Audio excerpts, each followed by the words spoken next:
living with amputations globally.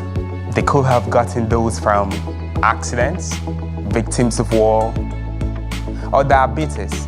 They range from people who are in the US to people who are in my home in Sierra Leone to Cambodia, all over the world.